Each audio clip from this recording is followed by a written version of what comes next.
Assalamualaikum warahmatullahi wabarakatuh. Selamat pagi anak-anakku semua.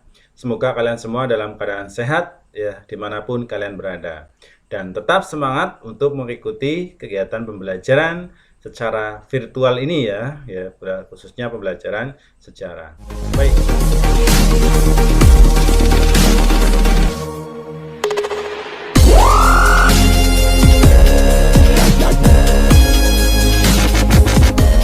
Baik, untuk pertemuan kali ini kita akan membahas tentang asal-usul dan persebaran nenek moyang bangsa Indonesia.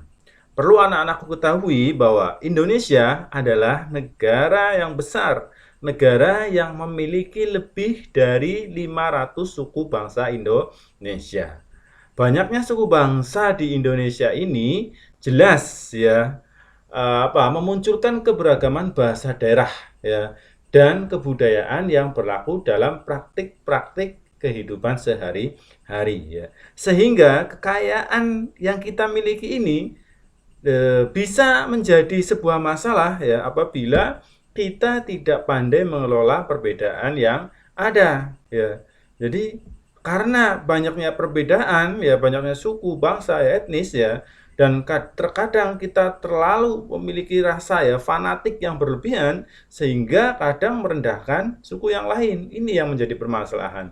Maka ya perlu anak-anakku ketahui ya penting untuk mengetahui bagaimana dinamika ya, bagaimana sih asal mula ya nenek moyang bangsa Indonesia ya sehingga kita menjadi orang yang bijaksana ya dalam menyikapi setiap perbedaan yang ada ya. Baik ya. Jadi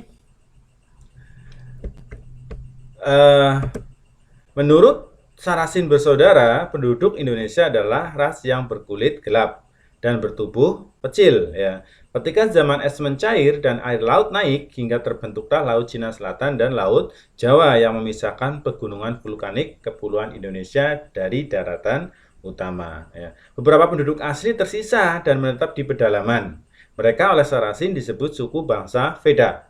Sedangkan pesisir pantai ditempati oleh pendatang. Jadi ya gitu. Sebelum nanti kita akan membahas tentang bangsa Proto, Deutero dan Melanosoid, sebenarnya di Indonesia itu sudah ada yang menghuni, menempati, yaitu oleh Sarasin disebut sebagai suku bangsa Veda ya.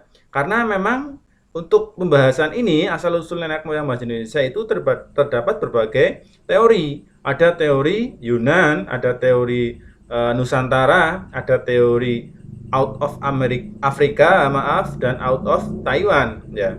Namun yang akan kita bahas adalah ini termasuk teori Yunan berarti ya karena Proto dan Deutero itu nanti dari Yunan itu Cina bagian selatan dan Indochina bagian utara nanti ya. Nah, karena apa? Karena Proto dan Deutero ini yang sampai sekarang ini yang menjadi penduduk Indonesia ya gitu ya dan ditambah Melanosoid yang nanti sampai sekarang menghuni wilayah Indonesia bagian timur ya. Nah, mari kita lanjutkan. Nah, bagaimana sih proses masuk dan berkembangnya ras Proto dan Deutero Melayu di Indonesia sehingga menjadi penduduk Indonesia saat ini? Ya, kita bisa lihat di situ ya jalur yang pertama yaitu bangsa Proto Melayu masuk ke daerah Filipina ya melalui jalur Filipina. Kemudian masuk ke daerah Sulawesi, kemudian masuk ke Papua ya. Dengan jalur yang kedua, Proto Melayu itu hampir sama rutenya dengan bangsa Deutero Melayu, yaitu masuk ke Malaysia, nanti ada yang ke Kalimantan, ke Pulau Sumatera, lalu ke Jawa dan Nusa Tenggara Timur. Ya. Ya, kita bahas yang Proto Melayu dulu ya. Proto Melayu atau Melayu tua ya, Proto Melayu atau Melayu tua datang ke Indonesia dengan membawa menggunakan kapal bercadik ya. Kapal bercadik tahu ya, fungsi dari cadik yang ada di kanan kiri adalah untuk penahan keseimbangan agar ketika terjadi ombak yang besar perahu tidak terbalik begitu ya. Nah, mereka datang ke Indonesia pada tahun 1500 sebelum Masehi ya. Mereka datang lalu menyebar ke Indonesia, menyebar ke seluruh wilayah Indonesia dengan membawa budaya batu ya. Jadi ini karena Melayu tua budayanya masih menggunakan alat yang digunakan untuk menunjang kebutuhan sehari-harinya menggunakan batu. Ya masih sederhana. Nah, Ini hasil-hasil kebudayaan dari ras Proto Melayu ya. Jadi semuanya terbuat dari batu, baik yang sudah dihaluskan maupun yang masih kasar ya. Nanti alat-alat yang terbuat batu itu kan banyak sekali ya. Ada kapak genggam, chopper, kapak perimbas begitu ya. Ada alat serpih dan yang lain ya. Nah, mereka datang mula-mula mereka menempati pesisir pantai ya. Jadi yang ditempati adalah pesisir pantai karena mereka menggunakan kapal, sedangkan pantai ya, pesisir pantai itu juga merupakan sumber kehidupan karena di situ mereka bisa menangkap ikan dan yang lain ya. Gitu. Nah, lalu mereka menghuni di pesisir pantai nanti barat Sumatera, Kalimantan dan Sulawesi. Nah, selanjutnya apa? Masuklah bangsa Deutero Melayu atau Melayu Muda. Ya, jadi bangsa Deutero Melayu ini masuk dengan menggunakan teknologi kapal yang lebih maju ya.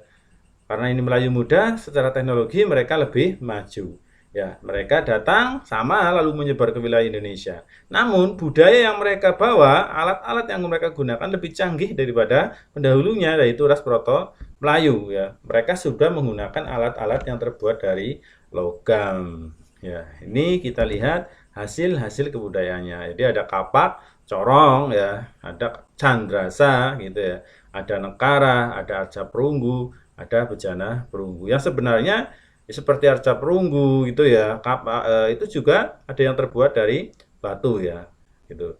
Maaf, arca ya ada yang terbuat dari batu. Fungsinya untuk apa sebenarnya ini? Nanti akan kita bahas di lain kesempatan ya. Nah, karena budaya Deutero Melayu atau Melayu Muda itu lebih maju, ya akhirnya mereka berhasil mendesak ya, mendesak Proto Melayu ya. Karena secara teknologi Proto Melayu kalah, nanti akhirnya bangsa Proto Melayu terdesak ke pedalaman ya. Ya. Mereka masuk ke pedalaman ya, lalu karena di pedalaman akhirnya membuat mereka terisolir dari dunia luar dan lama-kelamaan memudarkan budaya mereka, dan mereka akhirnya nanti berbaur dengan penduduk lokal yang ada di pedalaman ya. Pembauran antara bangsa Proto Melayu dan penduduk lokal kemudian nanti menjadi suku Batak ya. Batak di daerah mana? Sumatera ya. Terus kemudian ada apa? Dayak di Kalimantan ya. Khususnya ini ya, contohnya adalah Kalimantan Timur ya, ada rumah adat dan pakaian adat suku Dayak Kalimantan Timur. Selanjutnya nanti ada suku Toraja di Sulawesi Selatan ya, yang sampai sekarang masih sangat memegang tradisi-tradisi ya. Selanjutnya apa? Ada suku Alas dan Gayo di Aceh. Jadi pembauran antara Proto dan penduduk lokal menjadi suku bangsa Batak, Dayak, Toraja, Alas, dan Gayo. Nah, itu ya. Nah, selanjutnya bagaimana persebaran bangsa Deutero Melayu itu? Ya, tadi bangsa Deutero Melayu sudah berhasil mendesak bangsa Proto Melayu masuk ke pedalaman. Nah, mari kita lihat. Nah, bangsa Deutero Melayu ini datang dari Indo-Cina. Ingat, Indo-Cina dengan Cina beda ya. Kalau Cina ya sekarang jadi negara Cina. Kalau Indo-Cina sekarang meliputi misalkan wilayah Myanmar, ya, Vietnam, Kamboja, Thailand, itu adalah Indo-Cina ya. Wilayah-wilayah ya di selatannya negara Cina ya. Nah, bangsa Deutero Melayu datang dari Indo-Cina bagian utara dengan membawa budaya logam. Mereka juga disebut dengan orang-orang dari Dongson. Bangsa Proto Melayu tersingkir ke pedalaman, tadi sudah dijelaskan, karena secara kebudayaan bangsa Proto Melayu memang kalah ya dengan bangsa Deutero Melayu. Nah, selanjutnya Deutero Melayu ya yang sudah mampu membuat perkakas dari perunggu. Kemampuan mereka ditandai dengan kemampuan mengolah logam dengan sempurna. Mereka juga sudah mampu membuat irigasi untuk pertanian ya. Sudah mampu menguasai ilmu perbintangan, karena para pelaut itu sangat penting untuk menguasai ini ya, mengetahui arah angin dan yang lain. Itu ya. Selanjutnya, jumlah ya atau kedatangan mereka itu semakin lama semakin banyak ya. Ya, mereka pun berpindah mencari tempat baru ke hutan hutan. Sehingga nanti pada akhirnya bangsa Deutero Melayu, Proto Melayu, dan penduduk asli Indonesia itu membaur menjadi satu dan menjadi penduduk Indonesia sampai saat ini, terkecuali wilayah Papua dan sekitarnya ya. Kalian bisa ya, jadi kecuali wilayah Papua dan sekitar Papua itu bukanlah bangsa Proto, Deutero, dan penduduk asli Indonesia gitu ya. Nah, pertanyaannya adalah, lalu penduduk Papua dan yang tinggal di sekitar Papua itu berasal dari ras mana? Ya, mereka berasal dari ras Melanesoid. Ya, nah ras Melanesoid itu datang dari mana? Ya, baik. Ras lain yang terdapat di Kepulauan Indonesia adalah ras Melanesoid. Ya, mereka tersebar di Lautan Pasifik. Ya, tersebar di Lautan Pasifik di pulau-pulau yang letaknya sebelah timur Irian dan benua Australia ya. Di Kepulauan Indonesia mereka tinggal di Papua Barat, Ambon, Maluku Utara dan Nusa Tenggara Timur. Makanya secara fisik kan memang ada sedikit perbedaan ya antara Indonesia bagian barat dan Indonesia bagian timur ya gitu. Nah, asal mula bangsa Melanesia yaitu Proto-Melanesia yang merupakan penduduk pribumi di Jawa. Ya, mereka terdesak oleh bangsa Melayu. Ya, jadi saling mendesak begitu ya. Mereka yang belum sempat mencapai Kepulauan Papua melakukan percampuran dengan ras baru tersebut dan menghasilkan Melanesoid Melayu, yaitu penduduk di NTT dan Maluku. Jadi yang belum sampai ke Papua itu mereka berbaur dengan penduduk sekitar, akhirnya mereka menjadi penduduk di NTT dan Maluku. Makanya kan semakin ke timur itu kan sedikit beda ya. Kalau orang Maluku ya nggak begitu gelap dibandingkan dengan orang Papua gitu ya. Nah, kita bisa lihat ya kira-kira seperti ini ya budaya tradisional dari apa orang-orang Papua.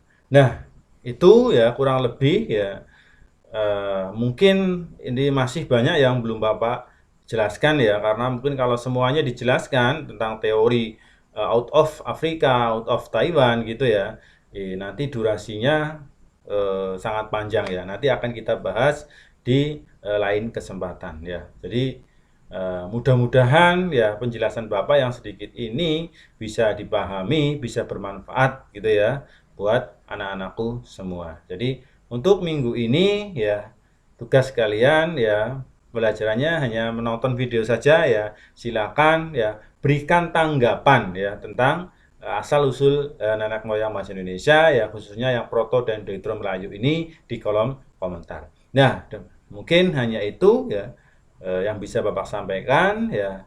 Apabila ada kesalahan, Bapak minta maaf. Saya akhiri. Billahi taufiq wal hidayah. Assalamualaikum warahmatullahi wabarakatuh.